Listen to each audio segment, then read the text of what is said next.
I'd been out to a supper club with Maria Parsheva, my girlfriend. It's a Friday night in New York City around 11:30. We boarded the train on Canal Street on the last car in the queue. It happened aboard the Q train at 11:30 on Friday night. Walter and three of his friends were heading home after a Hanukkah party in Manhattan when he turned to another group of riders and said, "Happy Hanukkah." Like, "Happy Hanukkah, my friends." Like something to that effect. And almost immediately, you see the look in this guy's face, like I've called his mother something, like I've said something to him that like rubs him the wrong way. And I see the way this guy looks, and I see the way this guy wants to fight me, and I look, and I see another guy right in front of me, another guy, and I see the crowd moving in. In the melee that followed, Walter and his friends were beaten up. First wave, I got hit, but I wasn't bleeding. It was one of those like sucker punch, shock punches. But by the second time, there were like people stomping me. Walter Adler has a black eye and a split lip. But what the assailants allegedly said could leave the deepest scars. "You killed him. You killed Jesus. You killed him on Hanukkah. You dirty Jew. You effing Jew." When Hassan Askari, another passenger, tried to help, he was beaten up too. And I was coming back from work right over here in Ongon.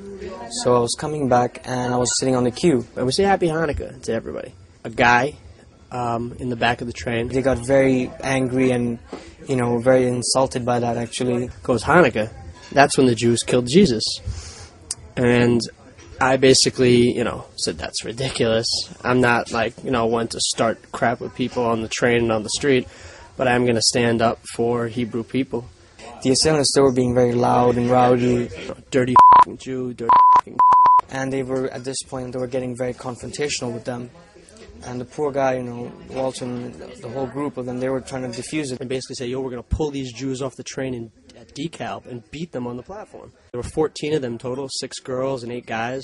And they're hitting me in the face. I'm bleeding on the ground. My lid splits open. I'm bleeding. And this random stranger, Hassan Askari, jumps in. I thought one of the assailants came up to one of the girls and he might do something. And that time I grabbed him and I pulled him to the side. And I said, "What's wrong? Are you crazy or something? What are you doing?" They all grabbed me and then they pushed me against the wall and then they, punched me up a little bit. From there, they beat up Walter. They punched him and, they beat him down pretty bad. It was really bad to see what happened. Hassan's the only person to try and help us at all. Everybody runs to the back of the car. It was pretty shocking to see something like that happening. Usually don't expect something like that to go on in the train. Here we have freedom of speech and freedom of religion, and what I've seen this Friday night is just put my spirits down. That guy, Hassan, my girlfriend and me and my best friend might have been beaten to death on that train if he hadn't jumped in and helped us. My father, my parents, they always brought me up to help my fellow man. There's no question about whether I did anything special or not. What I did should be the norm for anyone. And in Islam, it teaches you to be, helpful to your fellow man, to be kind, courteous. No one else helped us except Hassan. No one else on the train.